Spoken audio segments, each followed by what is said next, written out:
Very, very, very sorry about that. Whose loved ones were aboard the passenger jet. We can only begin to imagine the agony that you're all feeling. Nothing worse.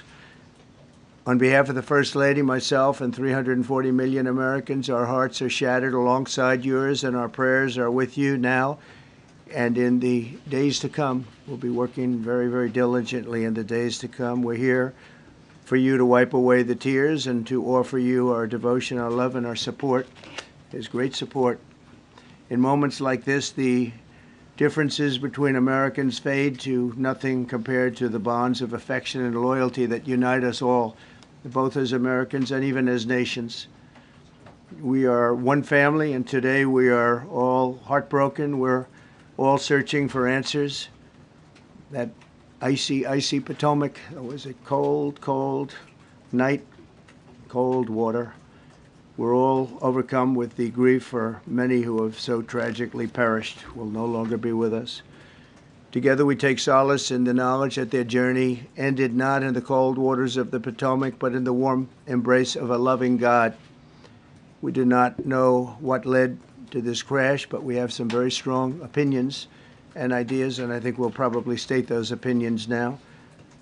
Because over the years I've watched as things like this happen, and they say, well, we're always investigating, and then the investigation 3 years later, they announce it. We think we have some pretty good ideas. But we'll find out how this disaster occurred, and we'll ensure that nothing like this ever happens again. The FAA and the NTSB and the U.S. military will be carrying out a systematic and comprehensive investigation. Our new Secretary of Transportation, Sean Duffy, his second day on the job when that happened. It's a rough one. We'll be working tirelessly. He's a great gentleman. The whole group these are great people, and they are working tirelessly to figure out exactly what happened. We will state certain opinions, however. I'm also immediately appointing an acting commissioner to the FAA, Christopher Rocheleau, a 22-year veteran of the agency, highly respected. Christopher, thank you very much. Appreciate it. We must have only the highest standards for those who work in our aviation system. I changed the Obama standards from very mediocre at best to extraordinary. You remember that. Only the highest aptitude, they have to be the highest intellect and psychologically superior people were allowed to qualify for air traffic controllers. That was not so prior to getting there. When I arrived in 2016, I made that change very early on because I always felt this was a job that, and other jobs too, but this was a job that had to be superior intelligence, and we didn't really have that, and we had it. And then when I left office and Biden took over, he changed them back to lower than ever before. I put safety first. Obama, Biden, and the Democrats put policy first. And they put politics at a level that nobody's ever seen, because this was the lowest level. Their policy was horrible, and their politics was even worse. So as you know, last week, long before the crash, I signed an executive order restoring our highest standards for air traffic controllers and other important jobs throughout the country. So it was very interesting. About a week ago, almost upon entering office, I signed something last week that was an executive order, very powerful, on restoring the highest standards of air traffic controllers and others, by the way. Then my administration will set the highest possible bar for aviation safety. We have to have our smartest people. It doesn't matter what they look like, how they speak, who they are. It matters intellect, talent, the word talent. They have to be talented, naturally talented geniuses. You can't have regular people doing that job. They won't be able to do it.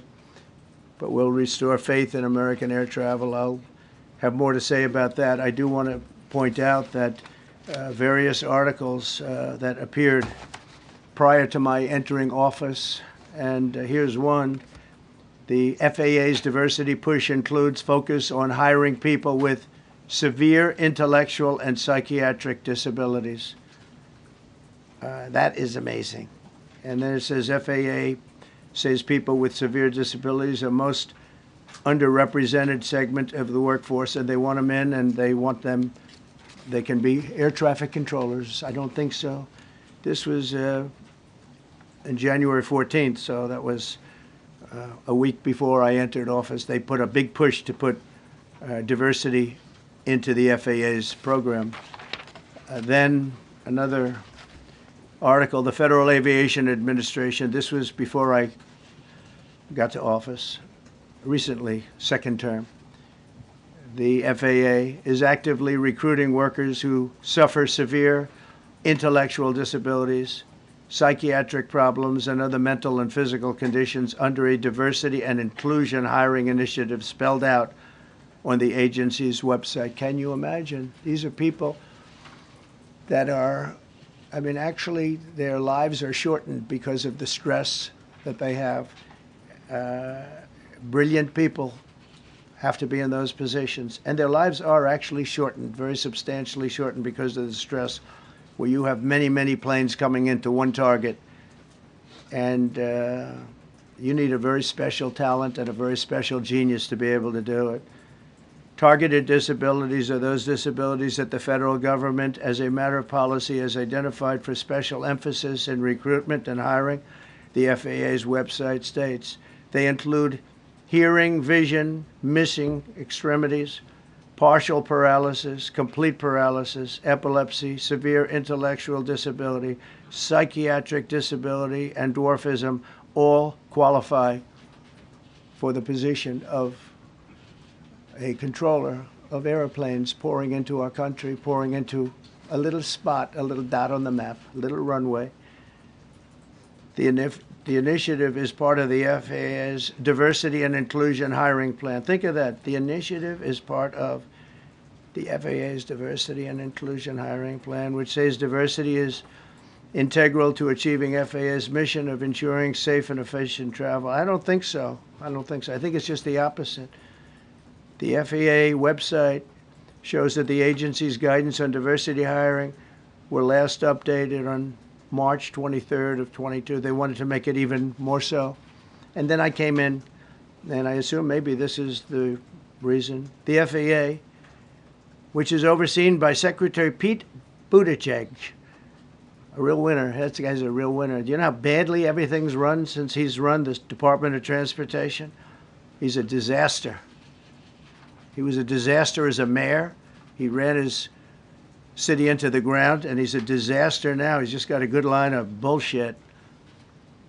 The Department of Transportation, his government agency charged with regulating civil aviation. Well, he runs it, 45,000 people, and he's run it right into the ground with his diversity. So I had to say that it's terrible. Then it's a group within the FAA, another story, determined that the workforce was too white, that they had concerted efforts to get the administration to change that and to change it immediately. This was in the Obama administration just prior to my getting there. And we took care of African Americans, Hispanic Americans. We took care of everybody at levels that nobody's ever seen before. It's one of the reasons I won. But they actually came out with a directive, too white. And we want the people that are competent. But now we mourn and we pray, and would like to ask all Americans to join me in a moment of silence as we ask God to watch over those who have lost their lives and bring comfort to the loved ones. And I just want to say God bless everyone in this room. This has been a terrible, very short period of time. We'll get to the bottom of it. So we all saw the same thing. We've seen it many times. I've had the honor of hearing tapes. Tapes are scary, very scary tapes. You had a airliner coming in, American Airlines. He was doing everything right. He was on track. He was the same track as everybody else. They came in. It's probably the same track as they've had for 25 years or more. He's coming in the path. And for some reason, he had a helicopter that was at the same height obviously, when they hit, but pretty much the same height, and going at an angle that was unbelievably bad. When the air traffic controller said, "Do you see?" He was talking about, "Do you see him?" But there was very little time left when that was stated. And then also he said, "Follow him in," and then almost immediately after that, seconds after that, there was the crash that took place. Well, you follow him in, that means like everything's fine. Follow him in. You had a pilot problem from the standpoint of the helicopter. I mean, because it was visual. It was a very clear night. It was cold but clear, and clear as you could be. The American Airlines plane had lights blazing. They had all of their landing lights on. I could see it from the Kennedy Center tape. We had a tape up on the Kennedy Center.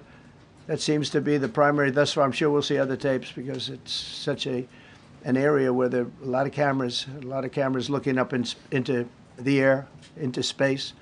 So we'll probably see many other shots of it before too much time goes by.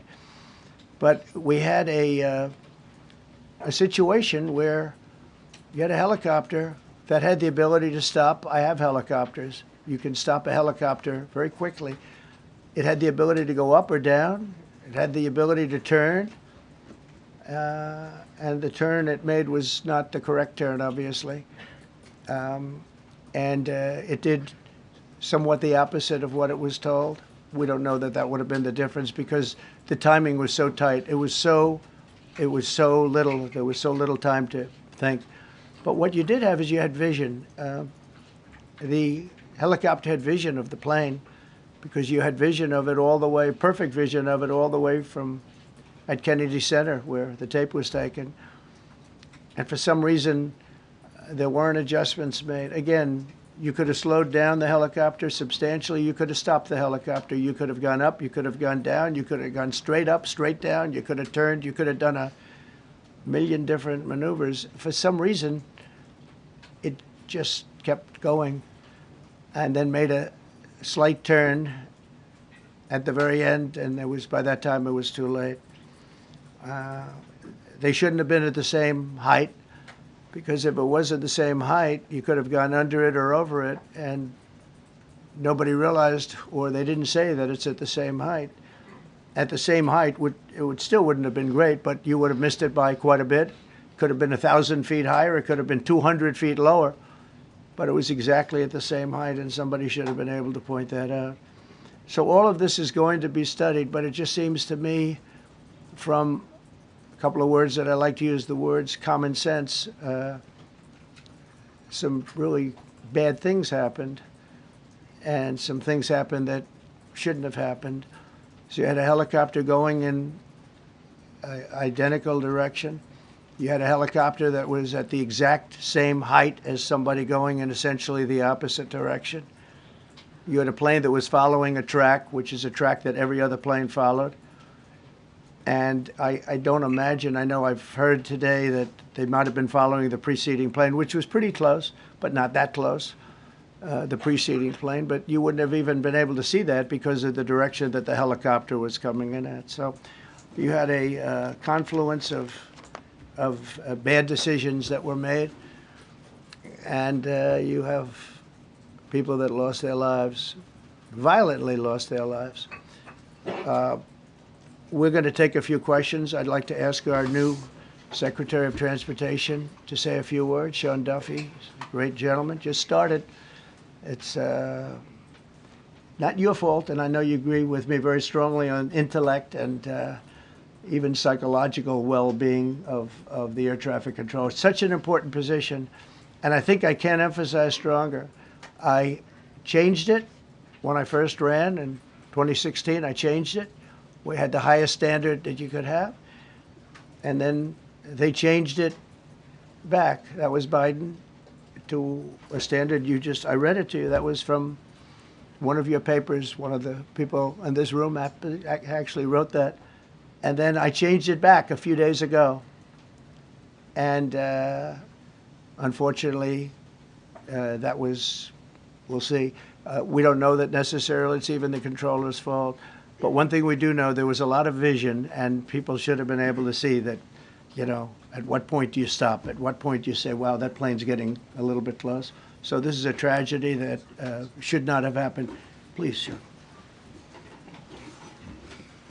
Thank you, Mr. President. And I would just note the President's leadership has been remarkable during this crisis.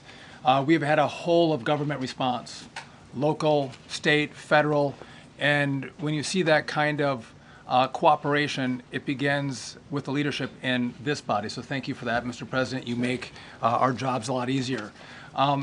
You made an important point that when we deal with safety, we can only accept the best and the brightest in positions of safety that impact the lives of our loved ones, our family members.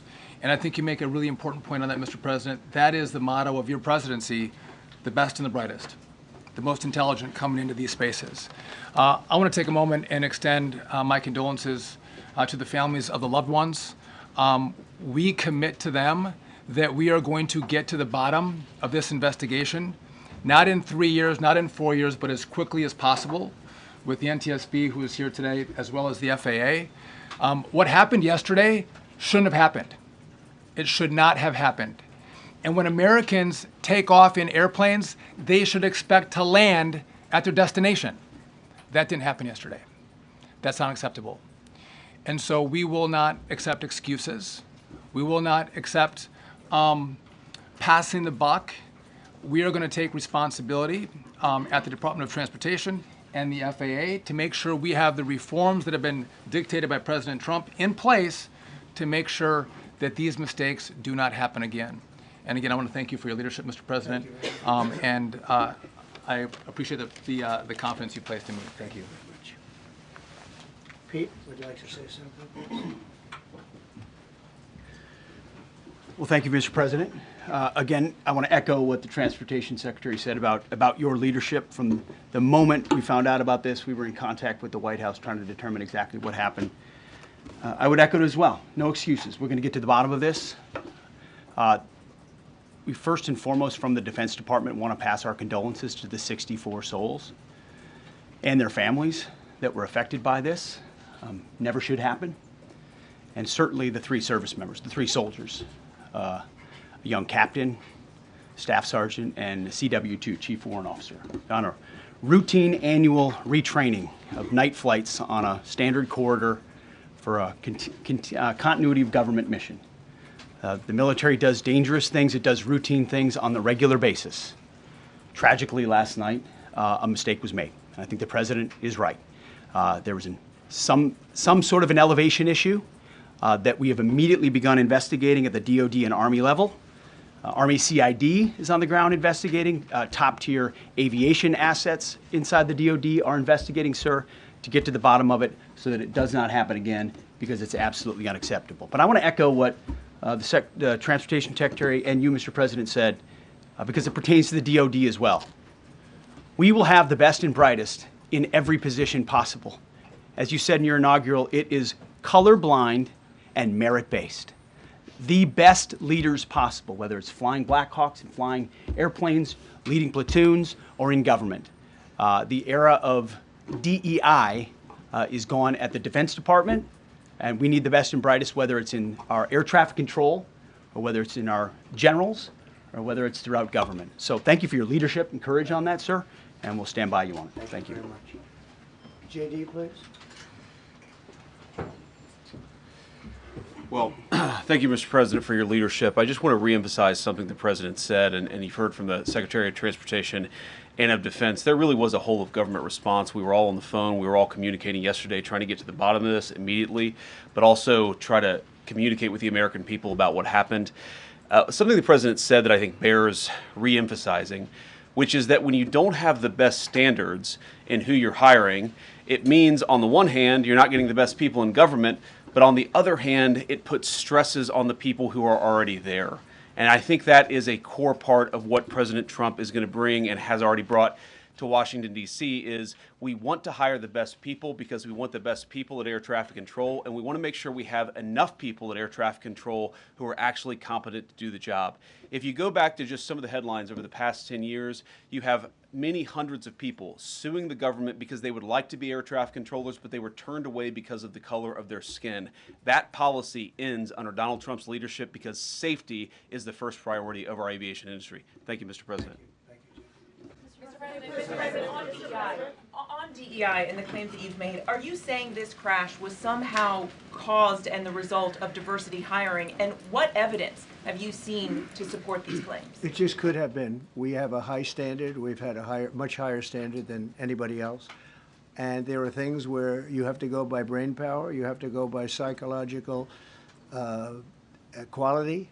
And psychological quality is a very important element of it. These are various very powerful tests that we put to use, and they were terminated by Biden.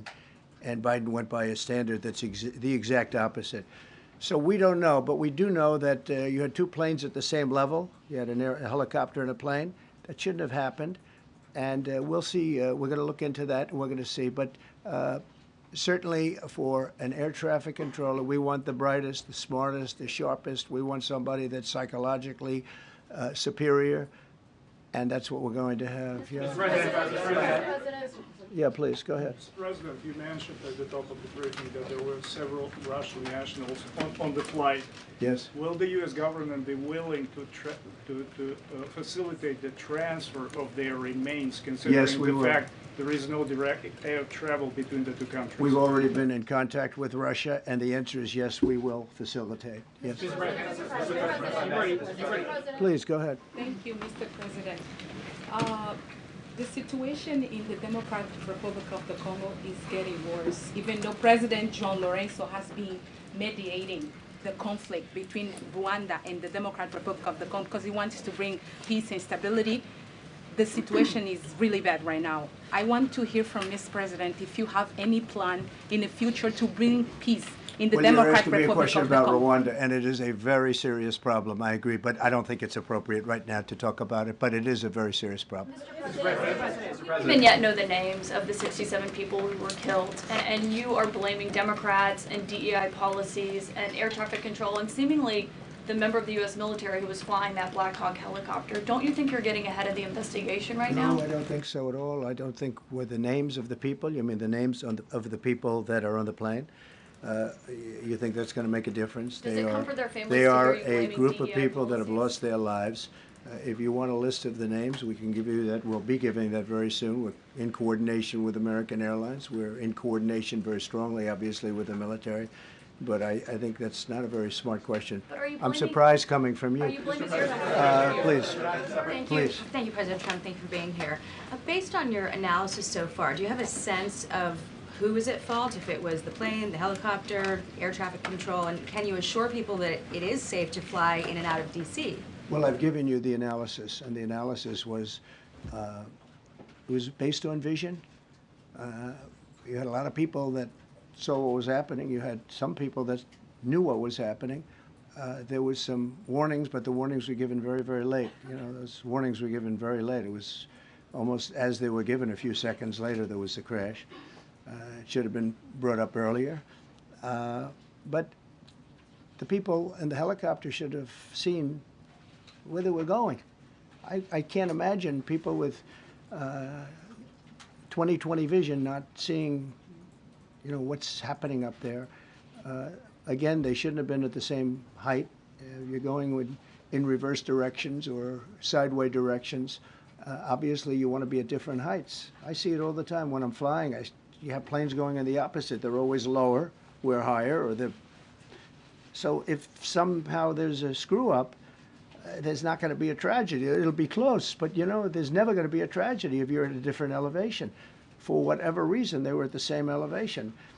And also, from the American Airlines standard, he's along the track that every plane is along. You say, what was a helicopter doing in that track? It's very sad. But visually, somebody should have been able to see and taken that helicopter out of play. and they should have been at a different height. Around Thank you, sir. You mentioned the Russians that were on board that plane. What other nationalities were on board that passenger There were a jet? couple of others. We're going to be announcing it in about an hour. We have some very specific information. We're calling the countries. We've spoken to most of them, but there were some other countries represented. Mr. President, have you spoken to President Putin? I have not, no. Mr. President, on your executive order, Not about this. on your executive order, you've already issued an executive order you say will restore aviation safety. Right. This crash happened after that. Was the executive order successful, and what more needs to change to keep people safe? Well, you know, we issued it 3 days ago, and we're in the process of making those changes. This is something that should have been done a long time ago. Actually, my original order should have never been changed, and I think maybe you wouldn't have had this problem. Maybe. Yeah, please, go Yes, ahead. thank you. We see like everyday life that very often those diversity hires cause sometimes issues, as you just mentioned. So what plan do you have? Are we going to see some fire? Are you going to fire some of those diversity hire in the federal government? What plan do you have? I would say the answer is yes. If we find that people aren't mentally competent, you see the language. The language is put out by them. And if you see that, I'm not going to bore you by reading it again, but these are not people that should be doing this particular job. They'd be very good for certain jobs, but not people that should be doing this particular job. Mr. President, you have today blamed the diversity elements, but then told us that you weren't sure that the controllers made any mistake. You then said perhaps the helicopter pilots were the ones who made the mistake. It's all under investigation. I understand that. That's why I'm trying to figure out how you can come to the conclusion right now that diversity had something to do with this crash. Because I have common sense, okay? And unfortunately, a lot of people don't. We want brilliant people doing this. This is a major chess game at the highest level. When you have 60 planes coming in during a short period of time, and they're all coming in different directions, and you're dealing with very high-level computer work and very complex computers. And one of the other things I will tell you is that the systems that were built, I was going to rebuild the entire system, and then we had an election that didn't turn out the way it should have. But they didn't build the systems properly. They spent a lot of money renovating a system, spending much more money than they would have spent if they bought a new system for air traffic controllers, meaning the computerized systems. There are certain companies that do a very good job. They didn't use those companies. They used companies that should not have been doing it. No, I think it's very important to understand that for some jobs, and not only this, but air traffic controllers, they have to be at the highest level of genius. Okay. I want to ask you about the ice skaters in a moment because the U.S. ice skating community was affected. But first, if I can, the cited FAA text that you read is real. But the implication that this policy is new or that it stems from efforts that began under President Biden or the Transportation Secretary Pete Buttigieg is demonstrably false. It's been on the FAA's Who said website. That, you? No, it's on the website, the FAA's website. It was there in 2013. It was there for the Take entirety. a look, what I read. It was there for the entirety of your administration Nice and too. easy. So my question is, why didn't you change the policy during your first I administration? did change it. I changed the Obama policy, and we had a very good policy. And then Biden came in, and he changed it. And then when I came in 3 days ago, I signed a new order bringing it to the highest level of intelligence. Okay. It was on the website. Please. Quiet. Quiet. Thank you, Mr. Welcome back to the. I'm sorry. You mentioned that a vision was probably the problem that was at issue in this crash. There's been some reports that one of the pilots in the helicopter may have been using night vision equipment. Was there any I heard indication? that. We don't know. We're going to know that pretty soon. It may change your view plane if you do have the night vision. So it's very possible that could have happened. That would be maybe a reason why you wouldn't actually see as well as on a clear night. You can see sometimes better without it. I have a couple of more. Mr. President, is it helpful to have your Secretary of Transportation confirmed, and does this intensify your interest in getting other nominees confirmed quickly? Go to what? Is it helpful to have your Secretary of Transportation confirmed, and does this intensify your interest in getting other nominees confirmed quickly as well? Well, sure. We want fast confirmations. And the Democrats, as you know, are doing everything they can to delay them. They've taken too long. We're we're struggling to get very good people that everybody knows are going to be confirmed, but we're struggling to get them out faster. We want them out faster. It's a good question, actually.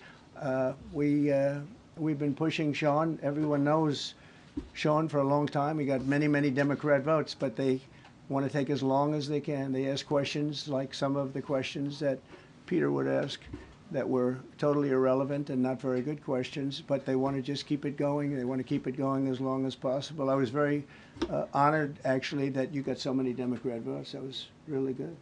That was really good.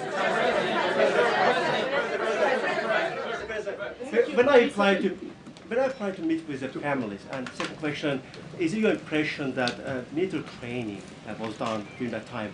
The what? The training that the helicopter was involved in. Is it anything you can tell us about You that? don't know. These are the things that will come up with the investigation. You don't know. But the helicopter obviously was in the wrong place at the wrong time, and a tragedy occurred. Please. Thank you, Mr. President. I've got a question about the... No, go ahead, please. Thank you, Mr. President. You've been critical of the current regulations, and you've called for big reforms at FAA. I'm curious, sir, Well, I made the reforms, actually. What is your message? 3 days ago, I made them. Yes, sir. What is your message then to the American public in the weeks and months ahead? Should they feel hesitant to fly?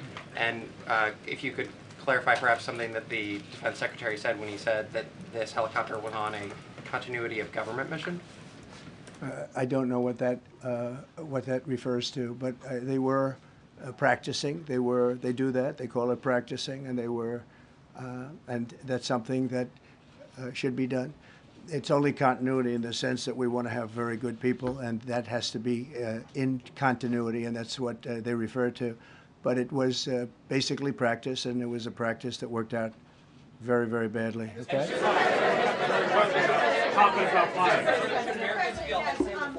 On his question, the first question, should people be hesitant to fly right now? No, not at all. I've not hesitated to fly.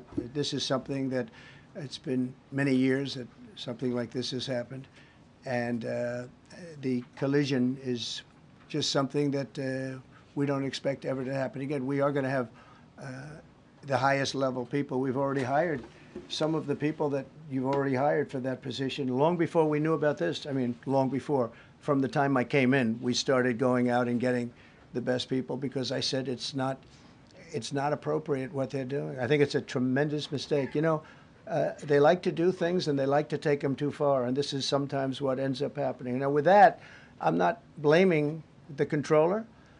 I'm saying there are things that you could question, like the height of the helicopter, the height of the plane being at the same level and going in opposite directions. It's not a positive. But no, we're already hiring people. No, flying is very safe. We have the safest flying anywhere in the world, and we'll keep it that way. Thank you all very much. Thank you very much, everybody. Appreciate it.